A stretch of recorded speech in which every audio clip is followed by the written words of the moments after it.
padang gurun, ya, bahwa orang Israel itu ada di bawah di padang gurun dan mereka mulai dihitung. Jadi dari mereka ada di Mesir, dibawa menyeberangi Laut Merah, lalu sampailah ke Sinai, dan di Sinai mereka menerima hukum-hukumnya, dan kemudian masuklah mereka ke padang gurun. Ya. Selamat berjumpa kembali saudara-saudaraku, dalam nama Tuhan Yesus Kristus kita berjumpa dan langsung kita akan memulai pemahaman Alkitab, yaitu yang terdapat di dalam Bilangan. Saat ini kita akan memahami Bilangan pasal 1 yang disampaikan oleh Bapak Pendeta Yosef Paulus Sang, dan kita akan terus memahami pasal demi pasal kitab Bilangan. Selamat mendengarkan, Tuhan menyertai kita semua. Israel dihitung. Tuhan berfirman kepada Musa di padang gurun Sinai dalam kemah pertemuan pada tanggal 1 bulan yang kedua, dalam tahun yang kedua sesudah mereka keluar dari tanah Mesir. Hitunglah jumlah segenap umat Israel menurut kaum-kaum yang ada dalam setiap suku mereka, dan catatlah nama semua laki-laki di Israel yang berumur 20 tahun ke atas dan yang sanggup berperang orang demi orang. Engkau ini beserta Harun harus mencatat mereka menurut pasukannya masing-masing. Dari tiap-tiap suku harus ada satu orang yang mendampingi kamu, yakni orang yang menjadi kepala dari suku yang diwakilinya itu. Dan inilah nama semua orang yang harus mendampingi kamu. Dari suku Ruben, Elizur bin Shedur. Dari suku Simeon, Selumei bin Zurisiadai. Dari suku Yehuda, Nahason bin Aminadab. Dari suku Isakar, Netanel bin Zuad. Dari suku Zebulon, Eliab bin Helon. Dari keturunan Yusuf, Elisama bin Amihud. Dari suku Efraim. Dan dari Gamaliel bin Pedasur, dari suku Manase. Dari suku Benyamin, Abidan bin Gideoni. Dari suku Dan, Ahieser bin Amisyadai. Dari suku Asher, Pagiel bin Okran. Dari suku Gad, Eliasaf bin Rehuel. Dari suku Naftali, Ahira bin Enan. Itulah orang-orang yang dipilih dari umat itu, masing-masing sebagai pemimpin dari suku bapa leluhurnya. Mereka inilah kepala-kepala pasukan Israel. Lalu Musa dan Harun memanggil orang-orang yang tertunjuk namanya itu, dan pada tanggal 1 bulan yang kedua, mereka menyuruh segenap umat berkumpul. Kemudian silsilah orang-orang Israel disusun menurut kaum-kaum yang ada di dalam setiap suku mereka, sedang nama-nama mereka yang berumur 20 tahun ke atas dicatat orang demi orang. Seperti yang diperintahkan Tuhan kepada Musa, demikianlah Musa mencatat mereka di padang gurun Sinai. Ketika silsilah Bani Ruben, yaitu keturunan anak sulung Israel, disusun menurut kaum-kaum yang ada dalam suku mereka, maka dicatatlah nama semua laki-laki yang berumur 20 tahun ke atas, semua orang yang sanggup berperang, orang demi orang. Demikian. Silakan Ibu Vivi. Ya, baik, saya lanjutkan bacaan firman Tuhan. Ayat 1 sampai pasal 21 sampai 40. Jumlah yang dicatat dari suku Ruben ada 46.500 orang. Ketika silsilah Bani Simeon disusun menurut kaum-kaum yang ada dalam suku mereka, maka dicatatlah nama semua laki-laki yang berumur 20 tahun ke atas, semua orang yang sanggup berperang orang demi orang. Jumlah yang dicatat dari suku Simeon ada 59.300 orang. Ketika silsilah Bani Gad disusun menurut kaum-kaum yang ada dalam suku mereka, maka dicatatlah nama orang-orang yang berumur 20 tahun ke atas, semua orang yang sanggup berperang. Jumlah yang dicatat dari suku Gad ada 45.650 orang. Ketika silsilah Bani Yehuda disusun menurut kaum-kaum yang ada dalam suku mereka, maka dicatatlah nama orang-orang yang berumur 20 tahun ke atas, semua orang yang sanggup berperang. Jumlah yang dicatat dari suku Yehuda ada 74.600 orang. Ketika silsilah Bani Isakar disusun menurut kaum-kaum yang ada dalam suku mereka, maka dicatatlah nama orang-orang yang berumur 20 tahun ke atas, semua orang yang sanggup berperang. Jumlah yang dicatat dari suku Isakar ada 54.400 orang. Ketika silsilah Bani Zebulon disusun menurut kaum-kaum yang ada dalam suku mereka, maka dicatatlah nama orang-orang yang berumur 20 tahun ke atas, semua orang yang sanggup berperang. Jumlah yang dicatat dari suku Zebulon ada 57.400 orang. Mengenai keturunan Yusuf, ketika silsilah Bani Efraim disusun menurut kaum-kaum yang ada dalam suku mereka, maka dicatatlah nama orang-orang yang berumur 20 tahun ke atas, semua orang yang sanggup berperang. Jumlah yang dicatat dari suku Efraim ada 40.500 orang. Dan ketika silsilah Bani Manasye disusun menurut kaum-kaum yang ada dalam suku mereka, maka dicatatlah nama orang-orang yang berumur 20 tahun ke atas, semua orang yang sanggup berperang. Jumlah yang dicatat dari suku Manasye ada 32.200 orang. Ketika silsilah Bani Benyamin disusun menurut kaum-kaum yang ada dalam suku mereka, maka dicatatlah nama orang-orang yang berumur 20 tahun ke atas, semua orang yang sanggup berperang. Jumlah yang dicatat dari suku Benyamin ada 35.400 orang. Ketika silsilah Bani Dan disusun menurut kaum-kaum yang ada dalam suku mereka, maka dicatatlah nama orang-orang yang berumur 20 tahun ke atas, semua orang yang sanggup berperang. Jumlah yang dicatat dari suku Dan ada 62.700 orang. Ketika silsilah Bani Asher disusun menurut kaum-kaum yang ada dalam suku mereka, maka dicatatlah nama orang-orang yang berumur 20 tahun ke atas, semua orang yang sanggup berperang. Demikian bacaan ayat 41. Jumlah yang dicatat dari suku Asher ada 41.500 orang. Ketika silsilah Bani Naftali disusun menurut kaum-kaum yang ada dalam suku mereka, maka dicatatlah nama orang-orang yang berumur 20 tahun ke atas, semua orang yang sanggup berperang. Jumlah yang dicatat dari suku Naftali ada 53.400 orang. Itulah jumlah orang-orang yang dicatat oleh Musa dengan Harun dan dengan ke-12 pemimpin Israel yang masing-masing mewakili sukunya.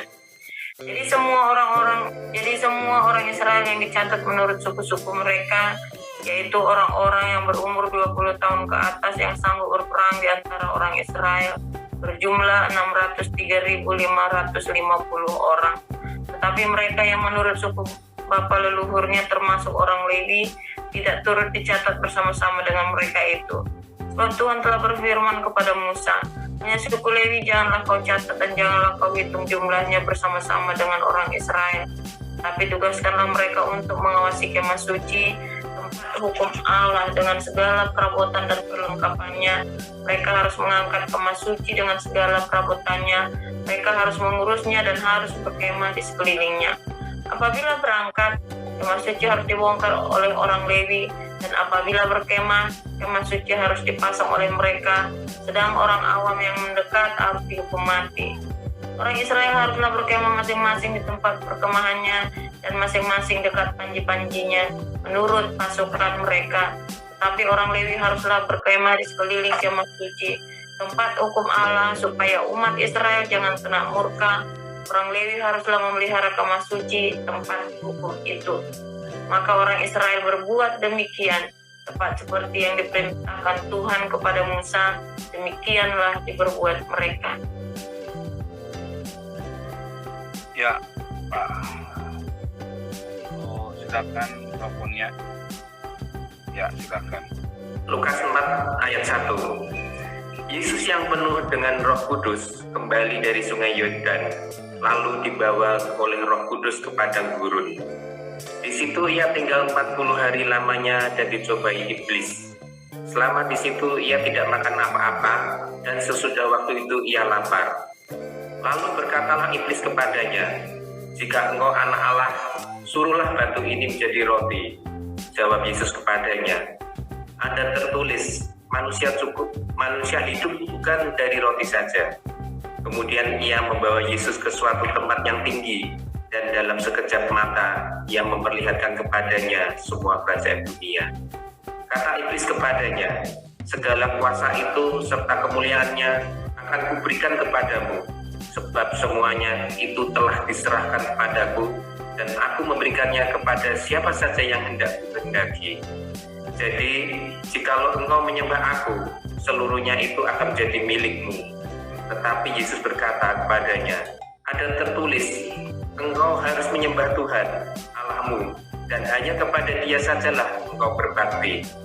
Kemudian ia membawa Yesus ke Yerusalem dan menempatkan Dia di hubungan bait Allah.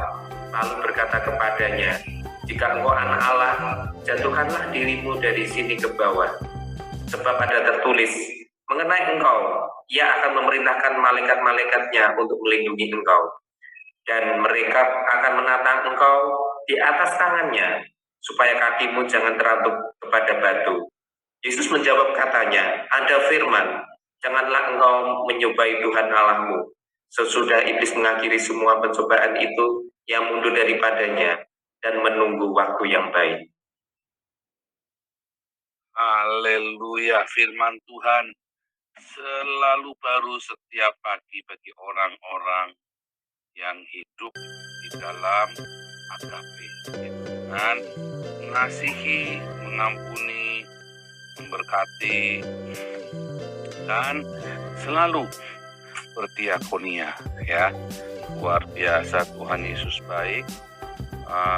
Tema kita pada hari ini adalah Bamidbar, ya, Bamidbar atau padang gurun, ya, padang gurun.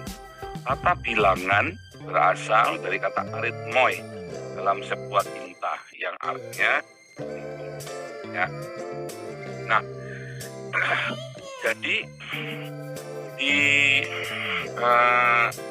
dalam Alkitab kita, ya, ayat pertama itu tadi disebutkan di dalam di dalam Alkitab kita yang berbahasa Ibrani itu, ya, bahwa orang Israel dibawa ke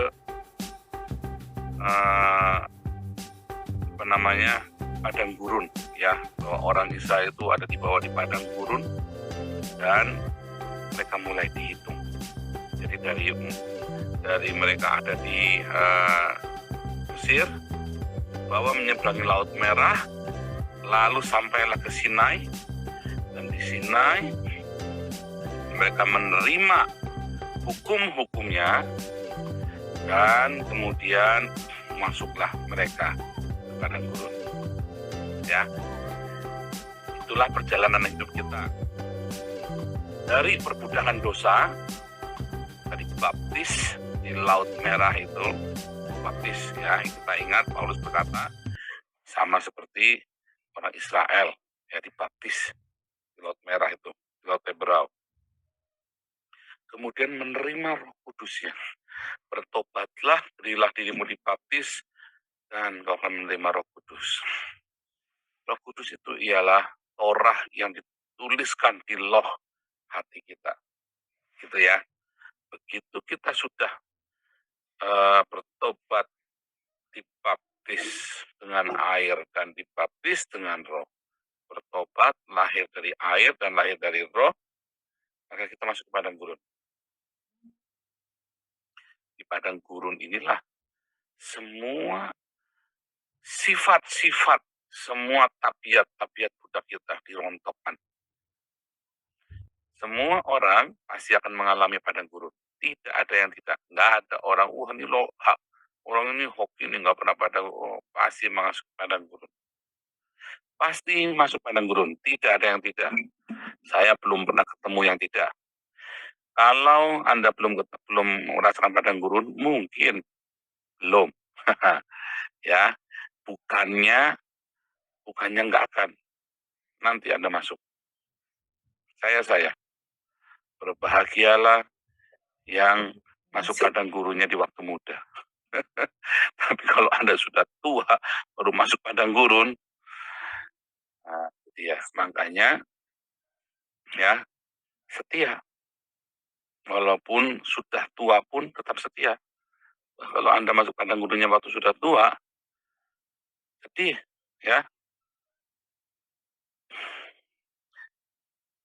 Tapi kalau Anda sekarang ada di padang gurun, jangan kecil hati. Pak, berapa lama? Ya tergantung. Kalau kita tegar tengkuk, putar-putar kita di padang gurun. Sampai tegar tengkuknya hilang.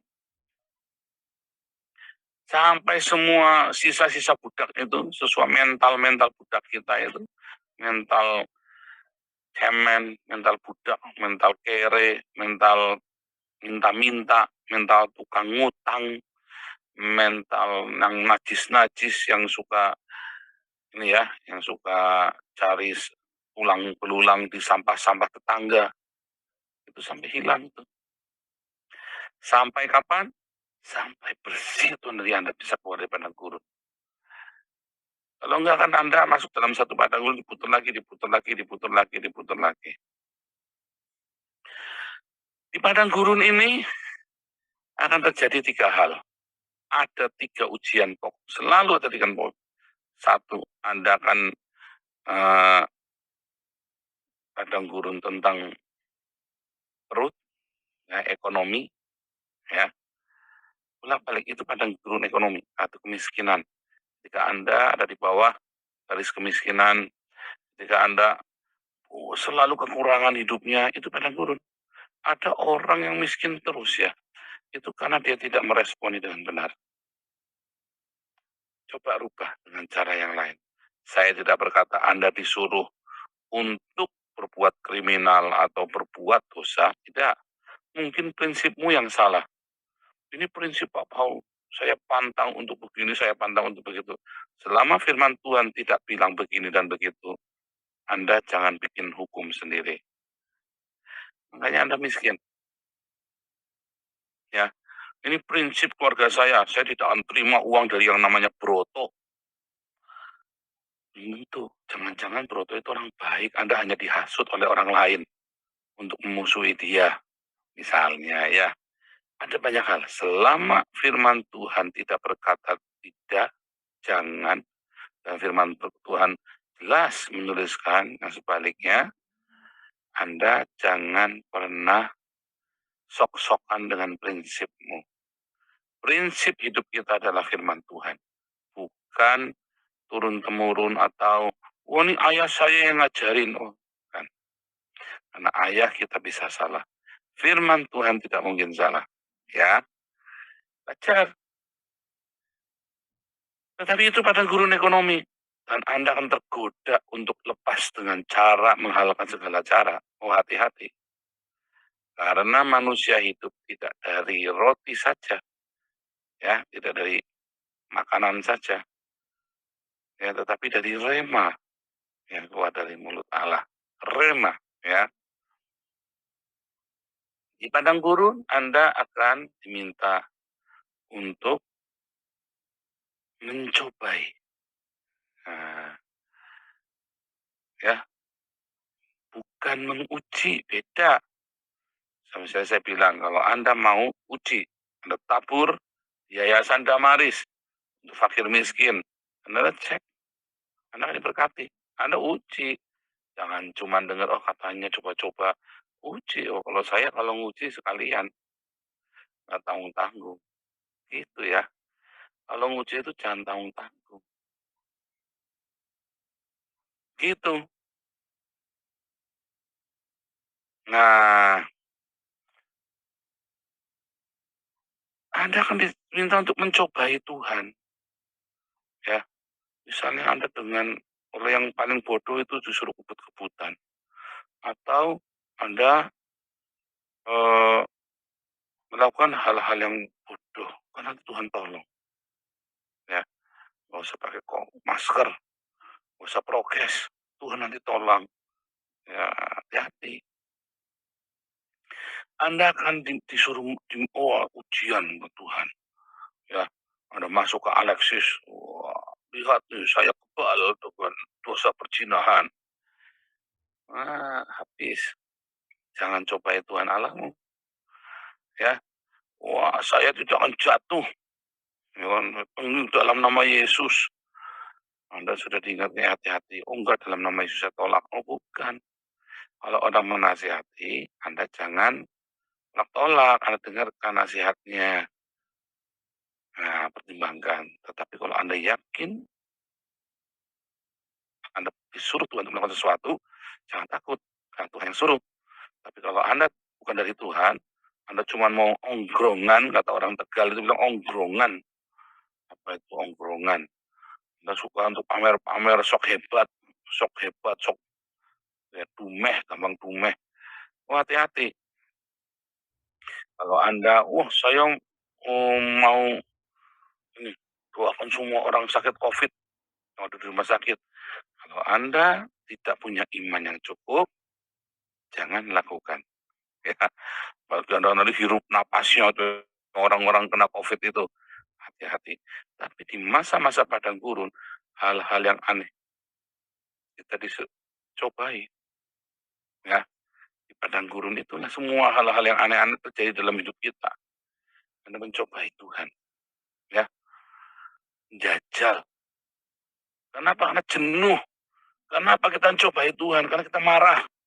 Saya ya, saya marah sama Tuhan di padang gurun, tahan, bersungut-sungut. Makanya jangan bersungut-sungut kalau di padang gurun. Ya, ucapan syukur. Selalu ada ucapan syukur di padang gurun. Di padang gurun Anda akan ditantang dengan kesombongan, dengan keangkuhan. Untuk apa? Kaya dengan cepat. Untuk jaya dengan cepat. Itulah padang gurun. Dan ketika Anda jatuh, padang gurun itu akan makin lama. Dan akan makin menyakitkan. Di padang gurun itu semua watak-watak pokoknya dikeluarkan itu. Ya, watak-watak kita yang buruk-buruk itu dikeluarkan. Sampai kita bertobat dan kita bersih. Itu yang terjadi. Sampai kita menang. Karena orang-orang ya yang masuk dalam kerajaan Allah untuk menjadi mempelai itu adalah orang-orang yang dewasa. Makanya kalau Anda baru dibaptis nggak langsung mati kan? Nah, Tuhan mengendaki Anda dewasa dulu. Kalau harusnya orang kalau habis dibaptis langsung mati aja ya, biar masuk surga semua kan? Tapi idealnya kan begitu kan? Dibaptis langsung mati. Tapi masalahnya enggak. Tuhan kasih padang gurun itu, Bamidbar itu ya. Bamidbar itu Tuhan kasih Bamidbar apa? Kok Bamidbar apa? Judulnya salah nih ya. Kok Dafarim sih. Bamidbar ya nih ya, sorry ya, Bamidbar. Makanya kok salah nih, Dafarim. Bamidbar itu ya. Bamidbar. Nah, Tuhan bawa kita ke padang gurun. Dibersihkan dulu karakter kita, didewasakan di padang gurun.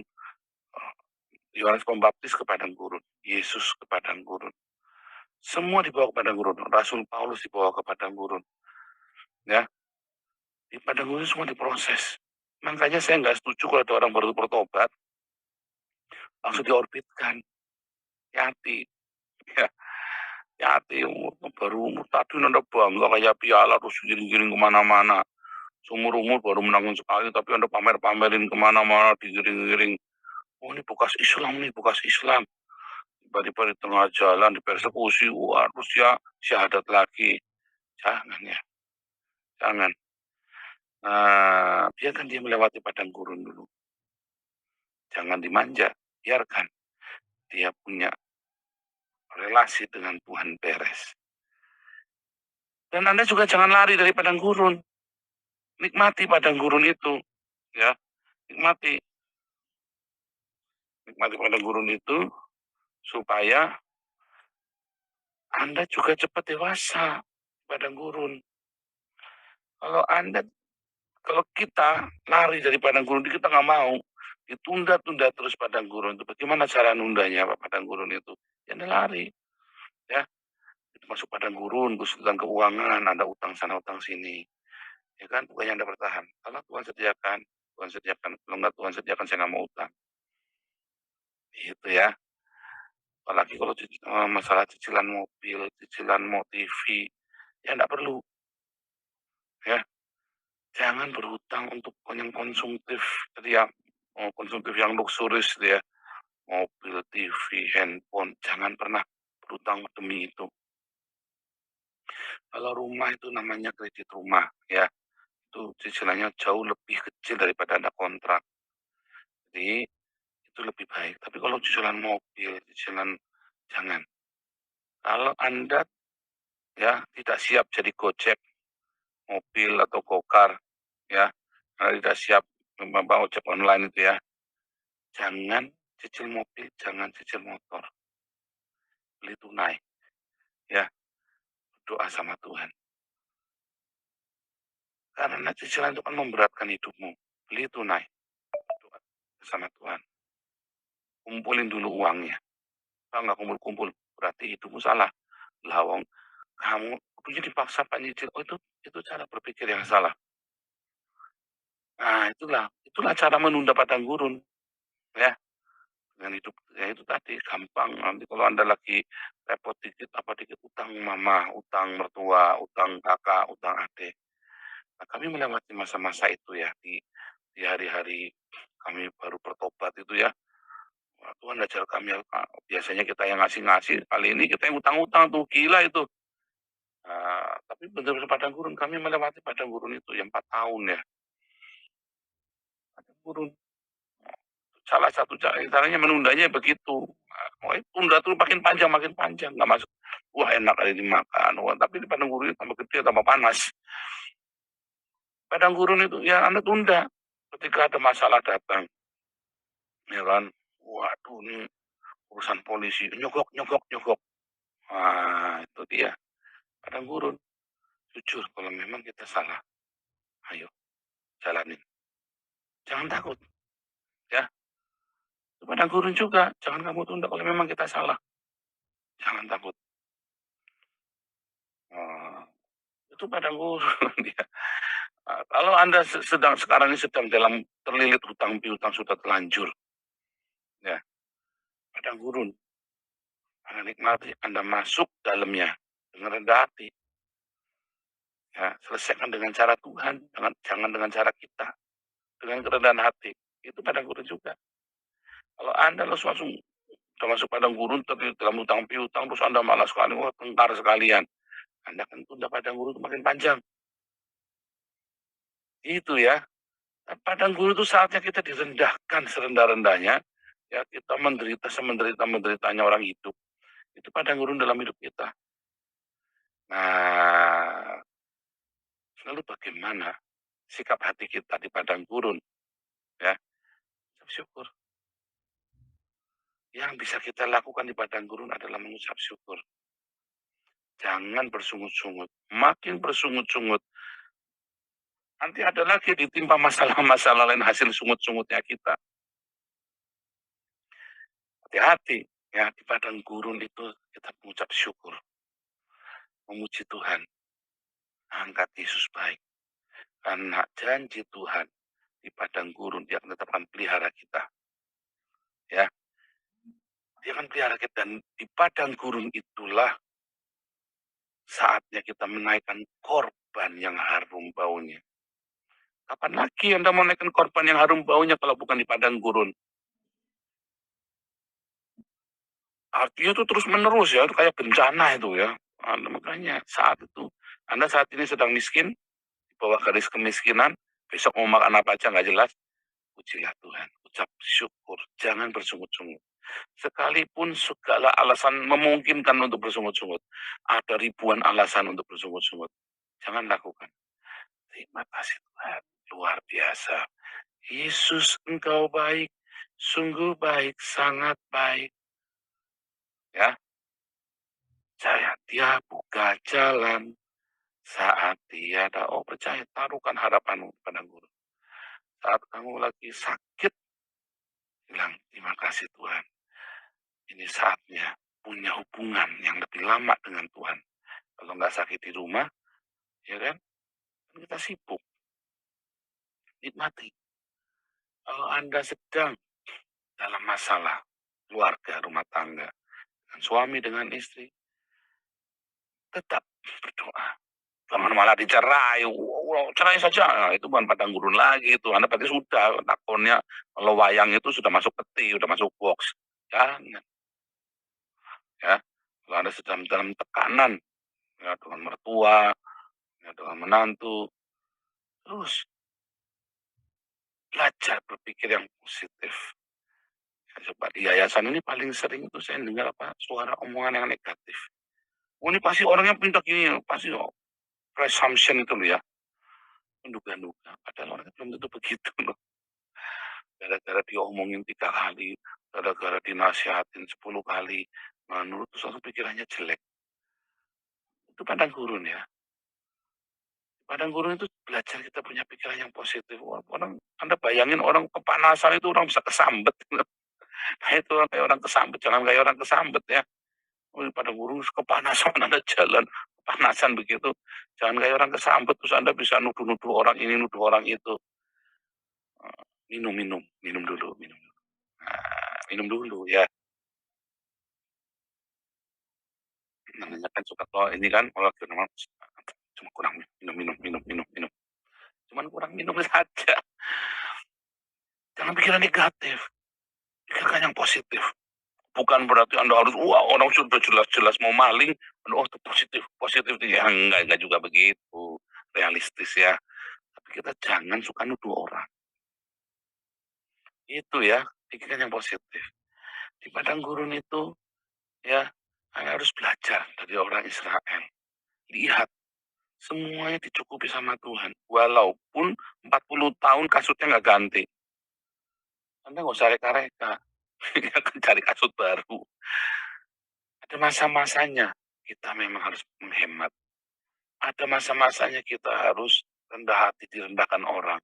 Ada masa-masanya kita harus terima pemberian orang. Kan nggak usah malu-malu. Nggak usah gengsi. Ya, nggak usah gengsi. Saya tahu menerima pemberian, apalagi kalau barang bekas itu nggak enak. Udah barang bekas rusak lagi. Kalau buka baju bekas rusak lagi. Yang ngasih juga tega ya, ngasih baju bekas rusak ya. Yang ngasih juga tega. Nikmati. Semua orang melewatinya. Tenang, nggak cuma Anda. Ada 7 miliar manusia di dunia ini. Mereka semua melewati. Oh, Pak, itu kaya itu sawang sinawang.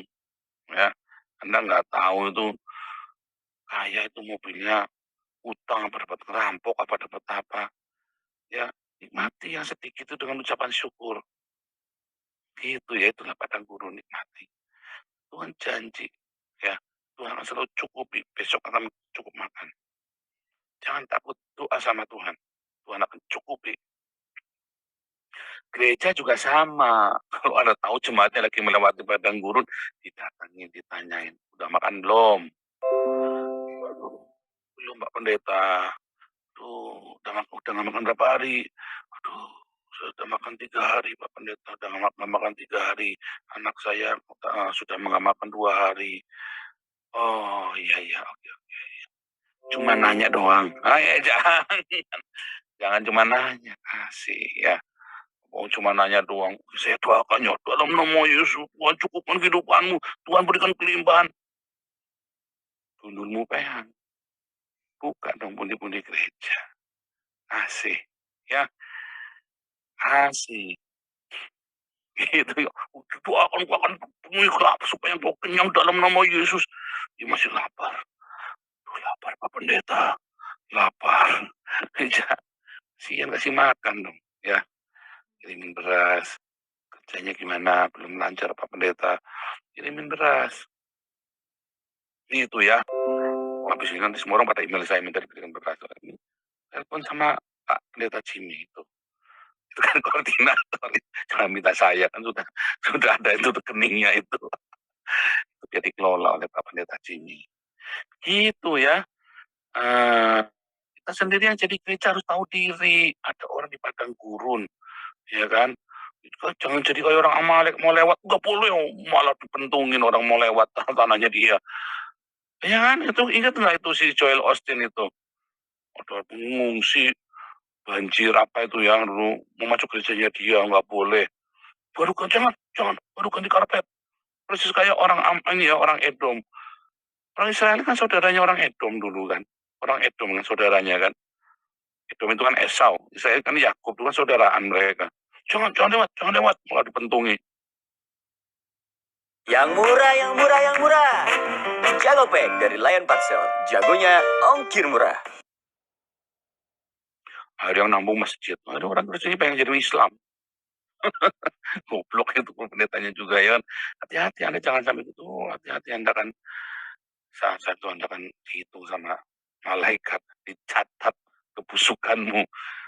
Nanti nggak bisa berkelit nanti. Masa ini benar harus ganti karpet malaikat. Wah, malaikatnya bilang gundulmu pengen ganti karpet. Nah, itu ya hati-hati. Gereja harus buka pintu, ya. Karena itu tugas gereja. Nah di padang gurun juga itu semua. Nah itu Anda kan terus biarin, nggak gerejanya, nggak umatnya, nggak pendetanya. Kita semua masuk padang gurun. Baik kita yang harus menyediakan makanan itu, ya. Baik kita yang harus bergumul, baik kita yang harus mencurahkan perhatian kasih kita semuanya di padang gurun. Itu semua di padang gurun. Tuntaskan di padang gurun. Karena di padang gurun lah buah roh itu nanti akan keluar. Kita baru tahu Kristennya kita Kristen bener, lahir barunya beneran apa enggak itu di padang gurun. Kalau Anda tidak melalui padang gurun, ya Siliwangi, Sansi, Purianti, Pak Ridwan, siapa lagi itu ya, Pak Imbang, teman-teman yang kemarin baru dibaptis toh, berapa puluh tuh kemarin yang perintah dibaptis. Dari mana kita tahu dia sudah lahir baru apa enggak kalau ngelewatin padang gurun? Padang gurun. Oh saya nggak bisa menghakimi, tapi Anda sendiri yang tahu. Anda sudah lahir baru apa belum di padang gurun itu. Anda semua yang di live YouTube live Zoom ini. Jangan-jangan Anda sudah 50 tahun jadi Kristen, Anda sendiri melewati padang gurun langsung cepat lagi, langsung mental. Hati-hati. Padang gurun itulah kita akan keluar. Manusia kita yang sejati, sifat-sifat kita, sisa-sisa budaknya gitu. Jangan-jangan Anda bukan sisa-sisa budak, jangan-jangan Anda masih bermental budak juga. Hati-hati, kita harus jujur sama diri sendiri. Ya, tetapi janji Tuhan, ya, bunga di padang dia hiasi, burung di udara dia pelihara. Jangan takut. Kasutnya tidak pernah usang, pakaiannya tidak pernah lapuk. Tiap hari ada mana tanda puyuh. Yang Anda perlukan hanya mengucap syukur setiap hari. Jangan bersungut-sungut di padang gurun. Kita semua pasti masuk padang gurun. Berhitung, dihitung semua. Anda amati ya, begitu masuk padang gurun, amati, hitung semua berkatmu. Tadi ya, si Om Dika suka nyanyi lagu itu. Hitung berkatmu satu-satu. Hitung. Juga hitung semua. Jangan sampai nanti masuk padang gurun jumlahnya 600.000. Ya, 600.000 laki-laki keluar dari padang gurun, jumlahnya cuma tinggal sepertiganya. Mati semua. Tewas semua, gugur semua imanmu. Ya, di gereja. Ya, pimpin jemaat lewat padang gurun dengan benar. Nanti selanjutnya kita akan cerita ya tentang padang gurun terus ya. Dalam bilangan ini kan cerita padang gurun terus kan. Nah, Tuhan Yesus memberkati. Haleluya. Kita berdoa untuk buku Pancasila kita ya. Dan untuk proyek diakonia kita. Ini ada Pak Enato Ejak. Silakan Pak Enato Ejak. Nah, demikian tadi teman-teman, kita sudah masuk pada pemahaman Alkitab kita bilangan pasal 1 yang disampaikan oleh Bapak Pendeta Yosef Paul Sang. Dan besok saya akan menyediakan lagi pemahaman Alkitab bilangan pasal 2. Saya akan minta lagi Bapak Pendeta Yosef Paul Sang untuk mengajarkan kita lewat channel kita ini. Terima kasih. Tuhan memberkati.